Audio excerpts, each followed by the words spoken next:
Hey now, Brawlers, it's time for another Board Game Brawl review with Nick Minahan, sponsored by BoardGameBliss.com.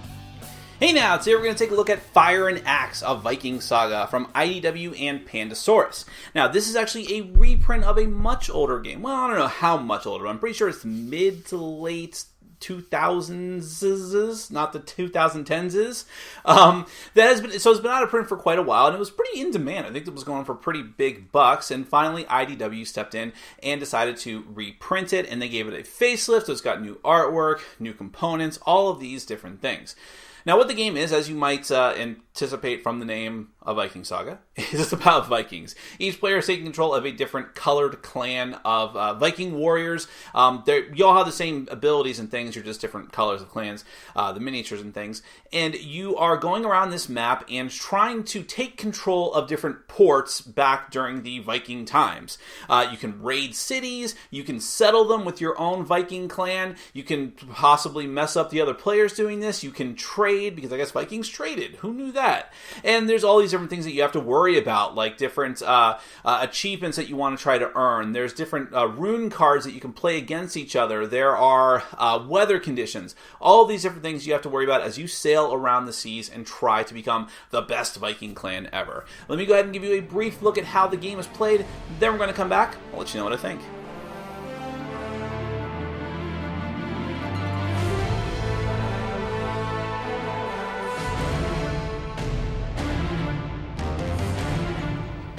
Alright, I'm going to give you a brief look at Fire and Axe, a Viking Saga. This is a competitive game for a minimum of 3 players and up to 5 players. The goal of the game is to have the most points at the end of the game. Points in this game are actually denoted by money. You have all of these money chips in various denominations going up to 50, and each player is going to start off with a number of those points depending on their where they start off in the player order. So, for instance, if you start off as the second player, you're going to get a bonus coin and so on and so forth up to, depending on if you have 5 players. Now, this game is going to be played out over the course of many rounds, and it's an indeterminate amount of rounds because it all depends basically on how fast you go through these Saga cards. There's a stack of Saga cards that you're going to have that's going to consist of cards with one sword on the back, 2 swords, and then all the way at the bottom there will be 3 swords. Now, there's going to be 6 of each of these cards. There's actually 9 total, but you shuffle up and take out 3 of them without looking at them, and then you put 1 on top of 2, 2 on top of 3, and so on, well, that's it. And then on the bottom of all those cards, you're going to have these 3 chips. I forget the proper name of these, to be honest, but the 3 chips are going to signify, as soon as those cards are revealed, those chips are revealed, the active player is going to take those 3, and that signifies the end of the game. At the start of each of that player's future turns, they're going to put one of those chips on the side of the board over here in their appropriate spot. When the third one goes down, the game ends immediately. So in other words, that player is not even going to get to finish the turn in which they put out that chip. Now, the other way the game can end is just if you've gone through all of the Saga cards, which, by the way, are what these are. So you're always going to have 3 of these available. You'll put 3 out there at the start of the game. Whenever someone takes one of them, you're going to put another one out to replace it. And these are like achievements, basically. So each of them is going to be keyed into a different region of the board. There's not always going to be one of each color. I just put it out there just so I could show you what they are. There's Norway, Denmark, and Sweden, or I should say they are signify the different homelands in the game, which are these 3 things here. But those pretty much break up the map into different areas. So if something says that it's for Sweden, then it's going to have to do with one of the regions over here on this side of the board, for instance. And basically it requires you to do different things in order to take the card. And if during your turn you meet those requirements, even if you were not the one who did all the work for the card, you're going to get it. So for instance, here it says for Denmark, you need to trade with 3 different areas on the board. And what that essentially means is just having sold goods to those areas. And if you can do that, if you can fulfill at least the third one of those 3, you get to take the card. And now, a lot of these cards don't have any rewards in and of themselves. Meaning, like, some cards will actually say on there, hey, you get this many coins, which is straight up victory points. But for the most part, these cards have to do with gaining sets of them. At the end of the game, and this is how a lot of the game is, we might as well just go over scoring now. What you're trying to do is just get a lot of something. So in this case, you want to get as many cards as you can of one color. So as many of the Denmark cards as I can, as many of the Sweden cards as I can. And if you come in first place for that, you're going to get a lot of points. 10 points, in fact, if you are the winner of that. And whoever comes in second place with that amount of cards is going to get 5 points. And that's a pretty decent spread of points at the end of the game. Also randomly out on the map are cities. Now there's the small cities here, which, and by the way, any of the circles on the map are actually technically called ports. So only some of the ports on the map are going to have cities. They're going to be signified by a little star symbol. I suppose I should move this one that you can actually see. Little star symbol on the map. That's where you're going to put the small cities. And underneath all of these cities are tokens that you're going to put. You actually have to physically insert them when you set up the game for the very first time, and then you don't have to remove them after that. And then you're going to randomize them and put them down on the map in their different spots without looking at them. So you're not going to know what the tokens are underneath all of them. They range in value, I think, for the green ones from like 3 to 6 or something like that. And that is the amount of points you gain for raiding that city. So you're not going to know how many points you're going to get, but you know that it will be worth at least something. Now there are also 3 major cities, the 3 down here at Rome, Constantinople, and in Paris. If you raid these cities, it's the same process essentially, but they are worth many more points. So this is worth 12 points. I think there's the other ones are worth 8 points and worth 10 points. And as soon as you raid any of these cities, small or large, you take those coins from the bank. While we're talking about the map, notice that each of the different sea zones is broken up into different and distinct zones. These are how you're going to be moving during the course of the game. In fact, even though there are all of these land masses here, which looks like part of the table, I guess, is what it's supposed to represent, that you're doing your war planning on, you don't ever actually interact with land masses at all, other than visiting the ports that are adjacent to them. What you're really doing is moving your longships out through the different sea zones. That's all of the movement in the game. And that is going to be altered by the weather. And that's what this is down here in the bottom. At the beginning of the game, this is how you're going to set up this little weather wheel dealie. But during the course of the game, as you play rune cards, you'll have the opportunity to move it, which will alter the weather patterns in the different areas. Blue, the blue ring, means good weather. The red means bad weather, and the other two mean just neutral. It's just fine. So, you know, if I was to remove this, there's 3 different categories of movement there. This is your limitation of movement. This will become more clear when I explain the actions. But, for instance, if I was to move in the south, I can move up to 7 sea zones if I at least end my movement in the South Seas, as long as I don't go, if I don't try to move beyond that, I take no penalty. And in fact, as it will become clear, you really can't do that anyways. But if I was in the North Sea, I can only move 2 sea zones. And if I try to move more than that, then I'm going to have to start losing either goods or crew members to this track down here at the bottom and take losses. For every extra movement from 1 and 2, I take 1 loss, which means I'll have to put either a good or potentially a person there. If I lose 3 or 4, I have to lose another one. And if I move a maximum of 5 more, which is the most I could do under hazardous conditions, I'd have to lose another good or person. And yes, since we're on that, each person is going to or each player is going to have a whole crew member. I think there's 15 of them total. There are different sculpts for your crew members, but it's irrelevant. They all do the same thing. It's just for aesthetic reasons that they look a little bit different, like archers and shieldmen and such. And you're going to have a longbow, which is your player board. Now, the player board is double-sided, but again, irrelevant. One side just doesn't have the text on it in case you want a cleaner look to the game. But this is basically just where you're going to store stuff. So at the start of the game, you have 5 empty spaces. You can put either crew members there, or you can put goods. There's 3 different goods in the game. There's fur, there is, horns or tusks, and there are fish. So these are what you can have any combination, when you're allowed to, of crew members or goods in those spots. The reason why the other 2 spots at the back of the boat have swords on them are to signify the different sagas. So the first time that the second era sagas are revealed, you're allowed to use this space. When the third era sagas are revealed, you can use this space from then on. So your capacity gets bigger as time goes on in the game. Now, another important miniature you have is a ship. You have a single ship, which is a bit weird, I guess. Viking clans may have only had 1 ship. But you have a single ship during the course of the game, which is going to be how you move things around. How you move goods, how you move people, how you interact with the rest of the other players in the map, and so on. You will start off in the wintering zone, which is this area here. The wintering zone is basically where you go to reset. If you run out of stuff and if you don't have any more crew members left, you have to go back to the wintering zone. If you just want to willingly go back to the wintering zone, you can do that on your turn, but you lose everything except for one crew member. And you can just willingly go back there at any point if you really want to. And while you're there, you can restock all of your stuff, and essentially you're just safe. Nothing bad is going to happen to you. And you also, this is where you keep track of the goods that are in demand. Any good that is in demand is going to give you 2 bonus points, 2 bonus money, if you trade it at that point. At the start of the game, it's always going to be fish, but that can change because of rune cards.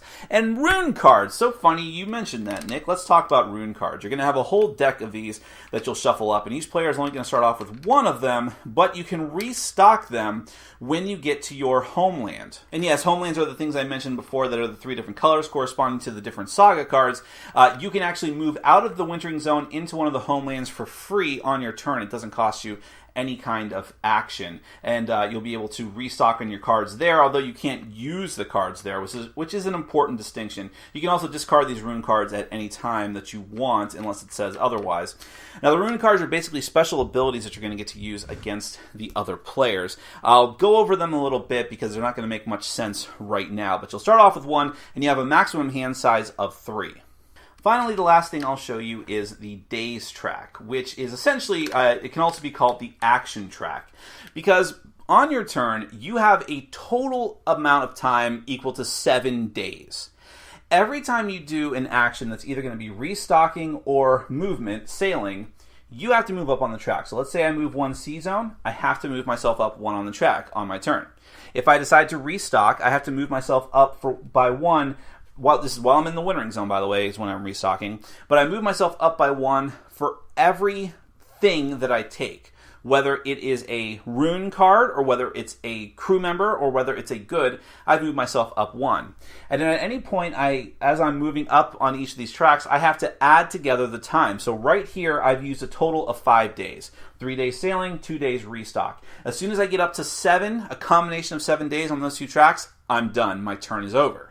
Except that I can still pop back to the wintering zone if I want to. And also there are tasks that you can do during the game. Tasks are like free actions, but you can only do 1 task at a certain port. If you want to do more tasks, you need to move to another port if you have the actions left and do that. We're going to get into all that. And we'll go ahead and do that right now. So let's just break down how a turn is going to work. When it is your turn, you have 3 different types of main actions you can take that are going to move up those tracks, and I've basically already mentioned them. You can sail, you can draw rune cards if you're in the right area, if you're in the homeland, and you can restock in the wintering zone, which is also called loading. That's the proper name for it.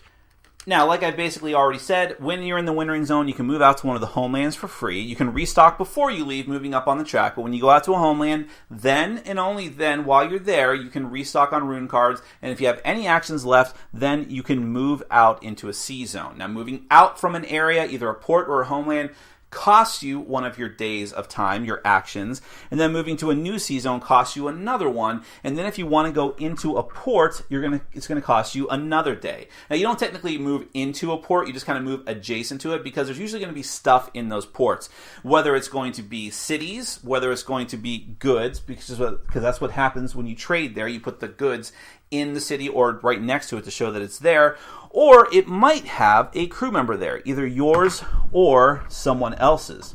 If that's the case, then it's counted as a settlement. Now, all of these things I'm talking about now are called the tasks, and there's 3 different main tasks that you can do. One of them is trading. If you're at a port, you can choose to trade. If you have a good in your hold, you can go ahead and put that token into that port, and then you'll get victory points. Now, you will always get a number of victory points equal to whatever the point value of that port is. So in this particular case, York has a point value of 4, so I'll get 4 points. Now, if the good happened to be in demand, I'd get 2 extra ones for doing that. The catch to trading goods, however, is that if it's a region, so any region is having, it's kind of hard to tell, and this is something I'll talk about in my final thoughts, but the circles of the ports will be a different color, and for colorblind people, there's actually very small little different indentations in each ring as well. For each one of these colored and significant regions, you can only give 1 type of good. So in other words, if I trade fur here, I cannot trade fur in any of these other ones, or anyone else can't either. Now, the only other two goods that can be here are tusks and fish, but some things will let you remove goods and resell them at a later point. There are, however, regions, actually, like Lindisfarne here, that are gray and neutral. Those areas can get whatever, although they are usually worth less points, as you can see here. The next thing you can attempt to do is raids. Let's say I'm going to Lincoln here. Raiding is the act of pillaging the city, essentially, and taking that city. You're taking the city, putting it in front of you, getting the points that are on the bottom side of it immediately, and then at the end of the game, however many cities you have, you're actually, if you have the most, or are tied for the most with at least one other player, then you actually get to score 3 points for every single city that you gained. If you don't have the most, they're not worth anything other than the points you already gained for them. But raiding is where the dice come into effect. And this one's really simple. All you're doing is taking one of the dice for this particular instance and seeing if you can exceed the port value. So Lincoln here is a 4. So on its own, I have failed that roll because that's a 3. Even if I rolled a 4, I'd also fail because it's not meet or beat. You have to beat it. Now, there are some mitigating circumstances, though. If you have a card that gives you a bonus, you can use that, like a rune. Or if there has been a good traded there, and this makes no thematic sense, then you can lower the value by 1. So that would be a 3. That would still lose. But if there's a good there, I can beat it with a 4 because it's been lowered by 1. And again, if I successfully raid, I just take the city. That's it. It's gone forever. Now, if I fail, the downside is I have to lose one of my crew members off of my ship. And that can get really bad because if you lose your last crew member on a ship, your entire ship has to go back to wintering zone and you lose any other goods you may have had on the ship at that time. But if I have more crew members than that, I can try again and then again a third time. But if I fail a third time, that's it, even if my ship is still afloat. The final type of task that you have is settling. So let's use this example again. This city has been raided, but I could also, which means it's an empty port. But there's also standard empty ports all along all the areas. Basically what it is that all of the neutral areas, the gray areas have the city, and or maybe not all of them, but most of them do. And almost all of the regions, like the civilized regions, have at least, of the colored areas, the 3 circles together, have at least one city. But by settling, what you're doing is essentially setting up your own city. And that's where I said, like before, if one of your people or any player's person is on the board in that area, that counts as a settlement. And at the end of the game, you're going to get points based on whatever the value of the city is if you have a settlement there. So for Lincoln here, I would get 4 points at the end of the game. If 2 people, doesn't matter if it's you or another player, have settled in a region, a set of regions, you get double points for that. And if 3 people, again, doesn't matter if it's you or someone else, have done that in that same region, you all get triple whatever settlements you have in that region. So in this particular case, at the end of the game, I would get 12 for each of these, and green would also get 12, but just for that one. But because the independent ports are not part of a region, you're never going to double or triple the points on that. So that's why the independents, while they're easy to trade with and sometimes easy to take, it doesn't really do a lot for you at the end of the game. And how do you settle, you might ask? Well, this comes down, again, to die rolls, and this is why you have 3 dice in the game. First off, what you do is you bet dice. You essentially say, I'm going to bet up to 3 crew members to get up to 3 dice. That's the most you could ever do at a time if you have that many crew members. You can choose to roll 1 if you want, but it lowers your odds. And this works just like raiding. You have to exceed the number on the board with those dice. The problem is, for every one of the dice that comes up and is a loss against that number, you lose a crew member. But you only need 1 to succeed. And if you do have at least 1 succeed, you have to take one of your crew members off of your ship, not from your stock, off of your ship, and put it onto that settlement, even if that means you've essentially just killed your ship and sent it back to the wintering zone. It's also important to note that your ships can enter, quote-unquote, any ports. Doesn't matter if you or your opponent have a settlement there or that there's already been trading there or whatnot. The only time that you cannot enter a port is if there's another player's longship there. Remember as well that you can only do 1 task per port per turn. If you want to do another task, any of the 3 tasks, you have to go to another port during your turn. And you only have 7 days worth of actions, but there's things like going back to the wintering zone that you can still do. You also need to always be looking out for those Saga cards. We'll go back to those now, because those can pop when you do something. When enough things have been traded or raided or settled, you can take one of those cards for the set collection bonus at the end, or sometimes for straight up points. And when your turn ends, you reset both of these tracks for the next players. You clear off anything that may have been on the lost track. Always mind the weather when you're moving around and taking your actions in that way. And that's essentially the game. The last thing I'm going to show you are just the rune cards, so you have a taste for what those are like. There's standard rune cards, and then there's the, rune cards. They have a special symbol on them. So here's some examples. You have Call Upon Odin. You draw runes to bring your hand back up to 3 cards, and it costs you 0 days for doing that. None of these cost you any days actually using them, unless it says otherwise. I don't think any of them do. Change in Demand says that you discard whatever the current in-demand good is and replace it with one from the stock. But goods are finite, something to remember. The Raven's Banner says you get to add 1 to each die rolled in an attack. An attack is pretty much anything, like settling or raiding or anything that would be like confrontational with a port. Colonization. All players receive an immediate colonization bonus. You take 2 victory points from the supply for each of your existing settlements. And Winter Storms. Choose any longship. If it's in a port, they have to discard a good or a crew member. If it's out in the water, it has to do that twice. And then you shuffle all the runes back in. Berserk Fury, if you're raiding, you get 2 to the first die rolled. If you're settling, you add 2 to the highest die rolled. Alright, now these are the cards that have this little axe symbol in the front that, according to the rulebook, are supposed to be more confrontational and aggressive than the other cards, and it's your option whether to play with them or not. But I will say that some of the cards are not all that confrontational, and if you choose not to play with them, it makes the deck very slim. But here they are anyways. You have cards like Rebellion, which is choose a settlement, the owner rolls a die. If that is equal to or lower than the value of the settlement's port, the settlement is discarded to the owner's supply. Ragnarok, you choose a settlement, and on a result of 4 or higher on a die, the crew member figurine there is discarded to the owner's supply, and the settlement disappears. Vengeance, if you conquer after you raid a town and uncover its treasure value, you can double that value by playing this card. And Punished by the Gods. Choose a player. That player must immediately discard all of their held rune cards, and they do not get to... Oh, by the way, yes, whenever you play a rune card for any reason, not discard it, but play it, you get to change the weather dial. You can move it 1 quarter turn to make the weather better and then worse in other places. So that is essentially...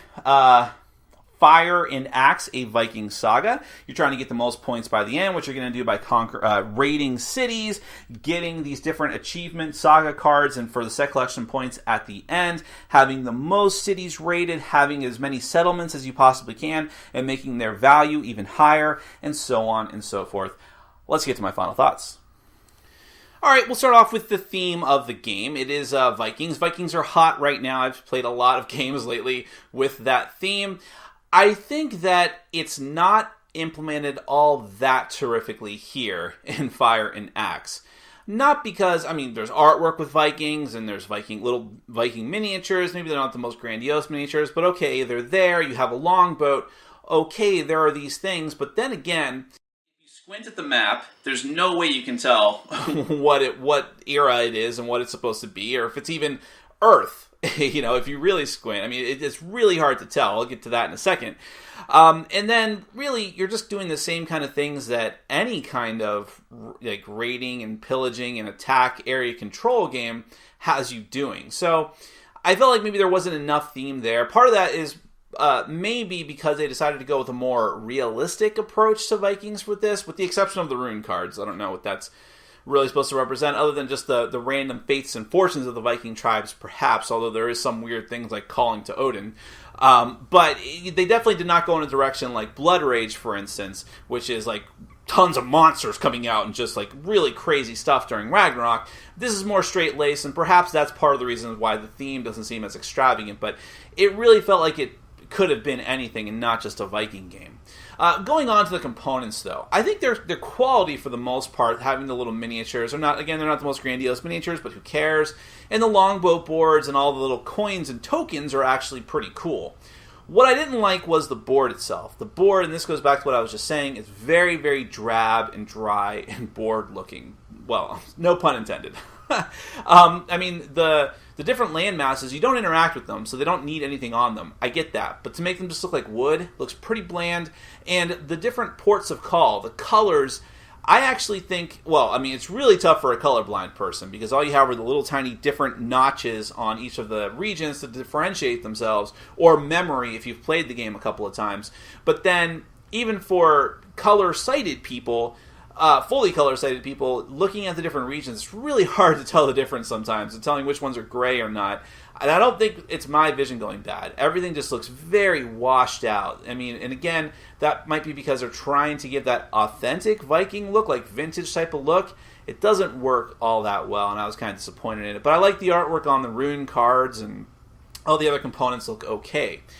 Now, going on to the gameplay. There's things about this game I really, really like, and there's some things that I don't. And I feel bad about this because I think I said the exact same thing about the last IDW game I reviewed, Pirates of the Seven Seas. But it is true here, too. So, the things that I like, just the very act of what you can do on your turn with the actions is cool. I like, stocking up when you're in the Winterlands, and then you get to move around the sea, and the weather can influence it. That is a neat thematic element, is this, the seafaring element. And the whole set collection aspects, trying to go for those achievements. So, you have different things and different paths that you can take in the game. If I want to reference Blood Rage again, one of the things I said I liked about Blood Rage a lot was that you had these different paths to victory, and they all felt viable for the most part. I do feel that here in Fire and Axe. Well, Blood and Axe is when those two games merge. Fire and Axe. So you can go the settlement route, flood the whole board with settlements. You can decide to just raid. And also, I think, if you're going to do the raiding route, you still need to do trading as well. But anyone can trade. That's really not that difficult. So I like that you have these different options. They're not like momentous changes. You don't have a billion different options. But you do feel like you can do different and distinct things from the other players. And that is important because one other complaint I have is that, first off, those different Viking warriors that you have as far as the sculpts don't do anything different. They're all the same. I don't know how that was component-wise in the first edition of the game. But at least they should have added some sort of different units. That's something I may have gotten spoiled on from Blood Rage, was actually being able to have your units have special powers and things like that. There's nothing like that here. So if it wasn't for the fact that you might be going for different things and maybe getting different rune cards, you wouldn't feel all that different from the other players, and that's kind of a bummer. I feel like there's a wasted opportunity there to maybe even have each clan have a completely different power, just to add on. But I realized they were trying to make the design more streamlined. It's just a give and take. I don't know what would have been better in that case. But I do like all these different actions that you can take during the game, and the whole idea of raiding and settling is interesting in and of itself. The couple of problems that I have, though, major problems that I have. First off, this game is very, very random. So for most of the game, the actions that you're taking feel deterministic. I go here, I trade, I load up, I stock, I go out to sea. When it comes down to raiding and settling, and then with also the actions on the rune cards that can have an impact on that, it's rolling the dice, hoping for the best. Sometimes you just get completely screwed. Now, I understand, I don't mind some randomness in games. Totally not. I mean, there's other games that I'll be reviewing soon, like Runebound, that are just completely random. But those games feel lighter. They feel like those kind of systems are meant for that, and it doesn't feel like if you have a bad roll, you're set that far back. In this game, if you have a bad roll, you can be severely crippled, because in a way, this is an efficiency game. In a very real way, this is a major way, this is an efficiency game. And if you have too many bad rolls, you're just stuck. And there's not a lot you can do to mitigate that. There's a few rune cards that will give you bonuses to your dice. And even then, it's not a huge deal. And you can only have 3 cards at a time. So there's only so much you can do. And at a certain point, you just roll the dice and it's like, I failed. I mean, I've just lost that turn, and we're getting closer and closer to the end of the game. That can be very brutal. And as speaking of those rune cards, I have an issue with those as well, because a lot of them are very, very useful. Some of them are completely useless. But again, you can only hold 3, and it's difficult to get them back if you're out and about trying to do your thing. You've loaded up your ship, you're ready to go, and you just are stuck with junk in your hand because you only want to waste so much time discarding, going back to homeland, resetting, all of these different things. And then some of them are just odd. Some of them are just like too powerful, first off. And I think a lot of it has to do with those cards that have the axe symbol on them, symbolizing, as according to the rulebook, that they are more aggressive than the other cards, and you may not want to play with them. I agree with that. You probably shouldn't play with them. But there's a couple issues there. First off, if you don't play with them, you have very few cards in the deck, or very few different cards in the deck, and you're going to see the same cards over and over and over again. Some of the cards are way too powerful, like the one that makes someone dump their entire hand of Rune cards. You do that to someone when they have a full hand of cards and they're out in the middle of the ocean trying to do their thing, it cripples them for a couple of turns at least. Because what are they going to do? Go back, have a fully loaded ship? They're not going to go back to port, but now they have a lot less stuff they can do potentially or influence with their Rune cards.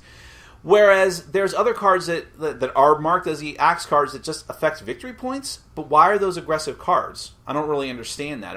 And some cards that are in the normal deck are way aggressive, like Winter Storms, could really screw someone up. It's directly hitting someone. So there doesn't seem to be a rhyme or reason as to which card is marked which way and which ones you should or potentially not use or not. So I'm not sure what's going on there. I feel like the Rune cards were definitely not fleshed out enough, and that's a huge part of the game, a massive part of the game, in what you can do.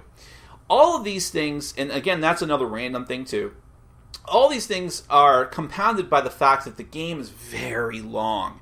The box says 90 minutes.